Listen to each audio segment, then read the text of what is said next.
हरे कृष्णा।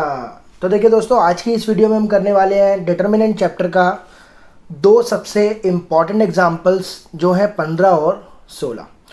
तो ये वाले एग्जाम्पल दोनों ही बोर्ड में पहले आ चुके हैं, तो काफ़ी ज़्यादा इम्पॉर्टेंट है। आप इसको ध्यान से समझो, इसकी प्रैक्टिस करो, इन क्वेश्चंस पर कमांड बनाओ।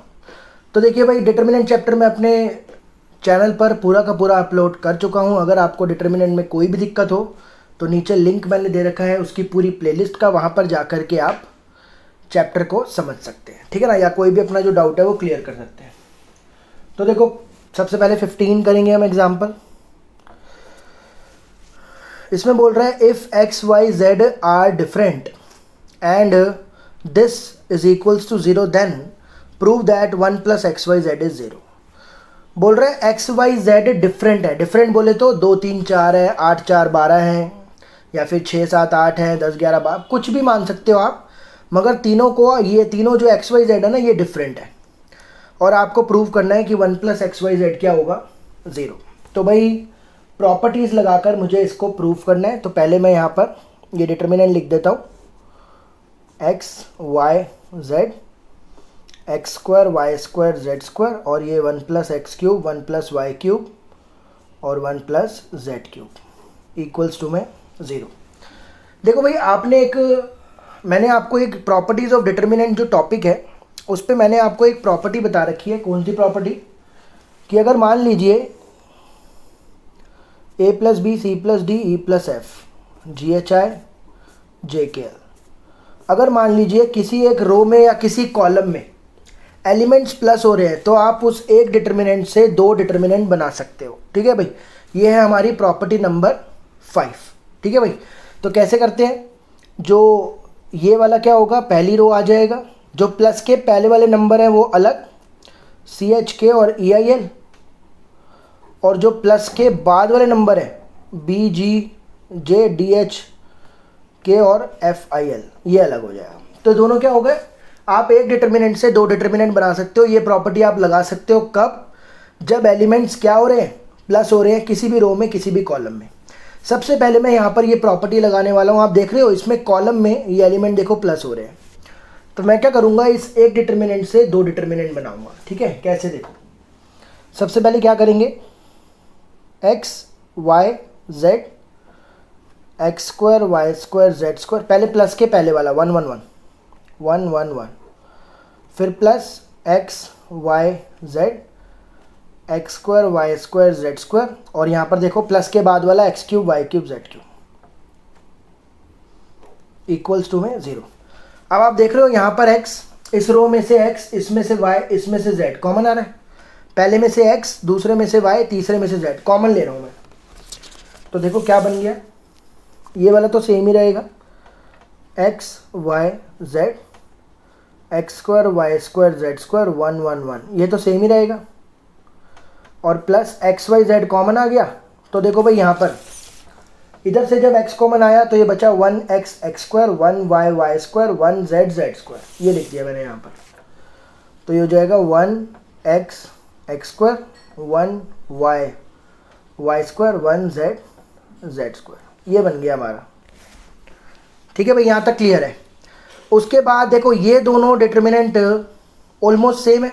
देखो 1 1 1 1 1 1 XY Z x² y² z² x², सिर्फ पोजीशन का ही तो फ़र्क है तो डिटर्मिनेंट बिल्कुल सेम। तो मैं इसको ना इस जैसा बनाऊंगा, इसको मैं ऐसा बनाऊंगा। कैसे बनाएं? सबसे पहले 1 1 1 आप देख रहे हो यहाँ पर है, तो मैं C3 जो कॉलम है उसको C1 पर ले आता हूँ। मतलब मैं क्या कर रहा हूँ, इन दोनों को इंटरचेंज कर रहा हूँ, ये इधर और ये इधर। तो इसके लिए मैं क्या लिखना पड़ेगा, कौन सा ऑपरेशन लगाने का पड़ेगा, C1 इंटरचेंजेस विद C3। तो ये हो जाएगा 1 1 1, ये हो जाएगा x² y² z², और ये हो जाएगा x y z।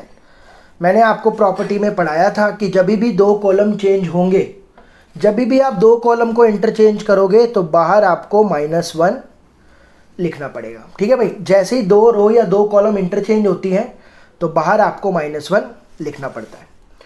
तो ये हो गया मेरा x y z, ये बिल्कुल सेम रहेगा, 1x x², 1y y², 1z z²। अभी भी ऑलमोस्ट, अब थोड़ा सा सेम है, लेकिन अभी भी मुझे एक्स वाई जेड इस जगह पर चाहिए, देखो यहाँ पर है ना एक्स वाई जेड। तो अब क्या करेंगे, अब इन दोनों को भी इंटरचेंज कर देते हैं, तो ये इधर आ जाएगा और ये इधर आ जाएगा। तो क्या लिखूंगा ऑपरेशन में, C2 इंटरचेंजेस विद C3। तो देखो अब यहाँ पर भी 2 इंटरचेंज हुए, तो -1 एक और बार आएगा, 2 बार लिखना पड़ेगा आपको। तो ये 1 1 1 सेम रहेगा, एक्स वाई जेड सेम रहेगा, और X square Y square Z square यहाँ पर आ गया। ठीक है भाई, जो C2 था वो जो C3 था वो C2 पर आ गया, C2 C3 पे चला गया। अब आप देख रहे होगे कि बिल्कुल सेम बन चुका है, 1 1 1 X Y Z X square Y square Z square equals to 0। ठीक है भाई, ये माइनस माइनस क्या हो जाएगा, प्लस का 1। अब सबसे पहले डिटर्मिनेंट कॉमन ले लो, डिटर्मिनेंट कॉमन लिया तो क्या बन गया, 1 1 1 X Y Z X square Y square Z square equals to 0। और यहाँ पे क्या बचेगा, इधर क्या बचेगा, प्लस का 1, और उधर क्या बचेगा, प्लस का एक्स वाई जेड। जब डिटर्मिनेंट कॉमन लिया तो इधर 1 बचा, देखो माइनस माइनस प्लस 1, और ये एक्स वाई जेड। यहाँ तक क्लियर है। ठीक है भाई, अब मुझे डिटर्मिनेंट को सॉल्व करना है। भाई भगवान की कृपा है कि 1 1 हमको पहले से ही मिला हुआ है। तो अब कुछ मैं क्या करूँगा, इन दोनों एलिमेंट को क्या बनाऊंगा, जब भी 1 1 मिला हो 2 एलिमेंट को क्या बना दो, तुरंत 0 बना दो। तो क्या लिखेंगे, R2 tends to R2 minus R1, रो 2 में से रो 1 माइनस कर दिया, और R3 में से R3 tends to R3 minus R1। तो ये सेम रहा, पहला रो सेम रहा। तो R2 में से R1 तो क्या होगा, 1 में से 1 गया 0, y में से x गया y माइनस एक्स, और Y square minus X square.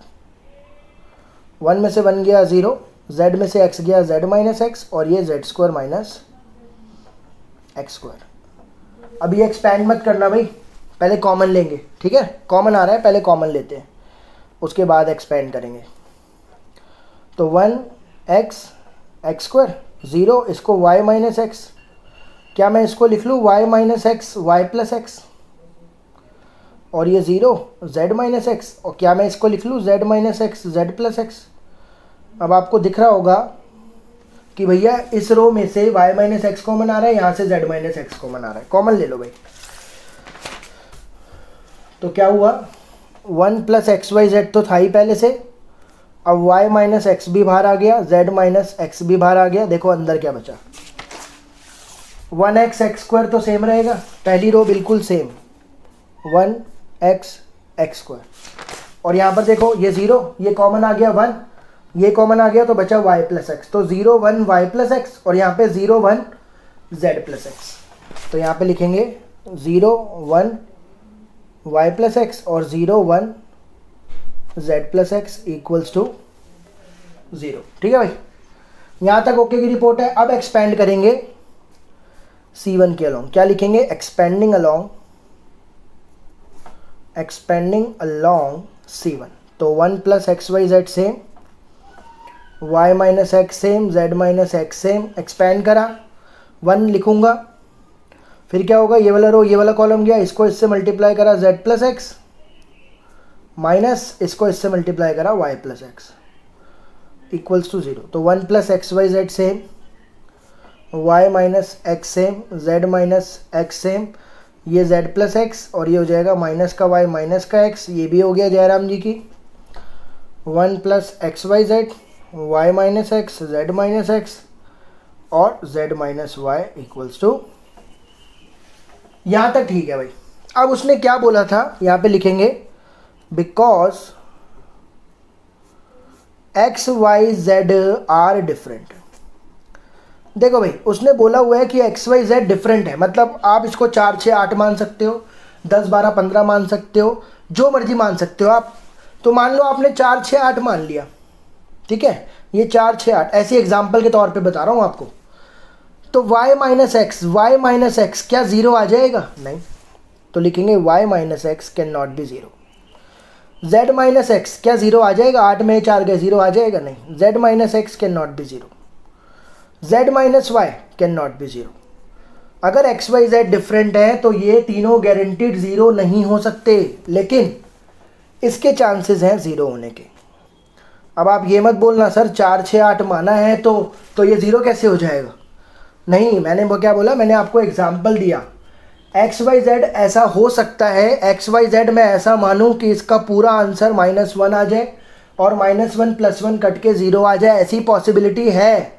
लेकिन यहाँ तो भैया पॉसिबिलिटी है ही नहीं, 0 हो ही नहीं सकते ये तीनों, तो दिस कैन बी 0। तो यही हमको क्या करना था, प्रूव करना था। समझ में आ गया आपको ये क्वेश्चन? अगले पे चलते हैं। Example number 16। देखो भाई, इसके 2 आंसर हैं, ये भी और ये भी, तो मैं आपको दोनों बनाना सिखाऊंगा कि दोनों आंसर आपको कैसे लाने हैं। ठीक है भाई, यहाँ पे पहले लिख लेते हैं जो भी हमारा क्वेश्चन है। 1 + a 1 1 1 1 + b 1 1 1 1 + c। देखो भाई, प्रॉपर्टी का क्वेश्चन करने का तरीका होता है, सबसे पहले जो आपको दिमाग लगाना होता है कि तीनों रोज़ को ऐड करो और देखो क्या कुछ सेम बन रहा है। तो जब मैं तीनों रोज़ को ऐड कर रहा हूँ तो बन रहा है यहाँ पर 3 + a 3 + b 3 + c, तीनों डिफरेंट है।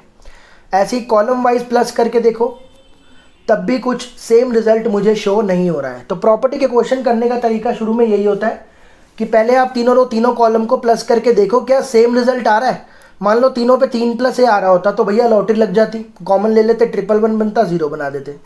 लेकिन वैसा कुछ यहाँ पर नहीं हो रहा है। जब आपका लगे कि यार तीनों रो तीनों कॉलम ऐड करने पर कुछ भी सेम रिजल्ट शो नहीं हो रहा है, तो आपको क्या करना है, आपको कोशिश करनी है कि एलिमेंट्स को 0 बनाया जाए। एलिमेंट को 0 बनाओ, कोशिश करो, ऑपरेशन लगाओ, 0 बनाओ, कहीं पर भी कुछ भी 0 बनाओ। तो आप देख रहे होगे जब मैं C2 को C1 से माइनस कर रहा हूँ तो देखो 1 में से 1 गया, यहाँ 0 बन रहा है। ऐसे ही C3 को C1 में से जब माइनस कर रहा हूँ तो देखो 1 में से 1 गया, यहाँ 0 बन रहा है।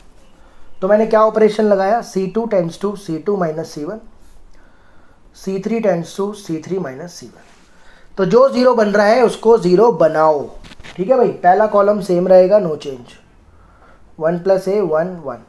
अब 1 में से ये माइनस करा तो 1 में से माइनस करा 1 + a, तो क्या बचेगा, 1 - 1 माइनस, तो क्या बचेगा, माइनस का a।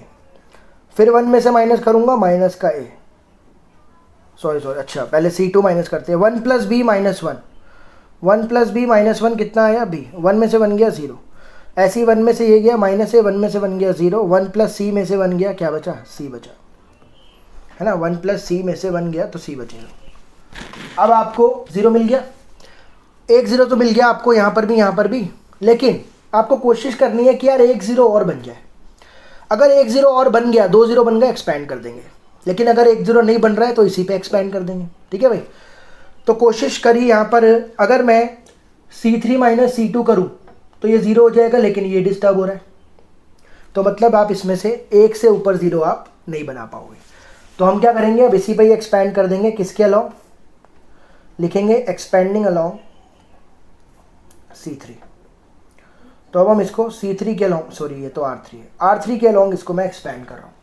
तो पहले क्या लिखेंगे, 1, ये वाला रो ये वाला कॉलम गया, -a को 0 से करा 0, फिर -a को b को इससे करा माइनस का ab। 0 तो लिखो ही मत, क्योंकि 0 पर तो आंसर 0 ही आएगा। फिर लिखो प्लस का c, ये वाला रो ये वाला कॉलम गया, 1 + a को b से करा तो क्या होगा, b + ab, फिर माइनस, फिर ये 1 को -a से करूँगा तो आएगा माइनस का a। हो गया एक्सपैंड। तो ये कितना देगा मेरे को आंसर, प्लस का ab, इसको छोड़ दो। और ये कितना देगा, ये है c b + ab + a, तो ये कितना हो गया, ab + bc + abc + ac। देखो पहला आंसर मैच कर गया। देखो ये तो आ गया ना, इसको सही से लिख देता हूँ। पहले abc लिख दो, फिर ab bc ca, पहला रिजल्ट मैच कर गया। अब मुझे क्या करना है, ये वाला आंसर बनाना है। आप देख रहे हो बाहर ABC है, तो मैंने क्या करा, पूरे में से ABC कॉमन निकाल लो, पूरे में से ABC कॉमन निकाल लो। तो यहाँ पर क्या बचा, 1। अब आप कहोगे यहाँ पर तो भाई, यहाँ पर तो ABC नहीं है। तो भाई एक बात याद रखना, जब हम कॉमन लेते हैं, कॉमन लेने का मतलब होता है सबको उसी से डिवाइड करना। समझ रहे हो आप मैंने क्या बोला, जैसे मैंने ABC कॉमन लिया तो यहाँ पर सारे ABC से डिवाइड होंगे, तो ABC से डिवाइड हुआ तो 1 आया ना। ऐसे ही AB भी डिवाइड होगा ABC से, BC भी डिवाइड होगा ABC से, सी ए भी डिवाइड होगा ए बी सी। समझ रहे हो आप, ये होता है कॉमन लेने का मतलब, सबको डिवाइड करो जो कॉमन लिया उसी से। तो देखो ए बी सी तो मैच कर गया ना, 1 भी मैच कर गया। यहाँ पे देखो ए बी कटा क्या आया 1/c, बी सी कटा क्या आया 1/a, और सी ए कटा क्या आया 1/b। तो दूसरा आंसर यही तो था। देखो दोनों आंसर मैच कर गए कि नहीं। तो उम्मीद करता हूँ यार ये 2 एग्जाम्पल आपको समझ में आए होंगे। कोई भी दिक्कत हुई हो कमेंट करके ज़रूर बताना, नहीं तो मुझे आप इंस्टाग्राम पे फॉलो करो, वहाँ पर भी अपने डाउट्स को आप पूछ सकते हो, लिंक मैंने नीचे डिस्क्रिप्शन में दे रखा है। तो आगे आने वाली वीडियोज़ के लिए बने रहें, तब तक अपना ध्यान रखें। Thank you so much.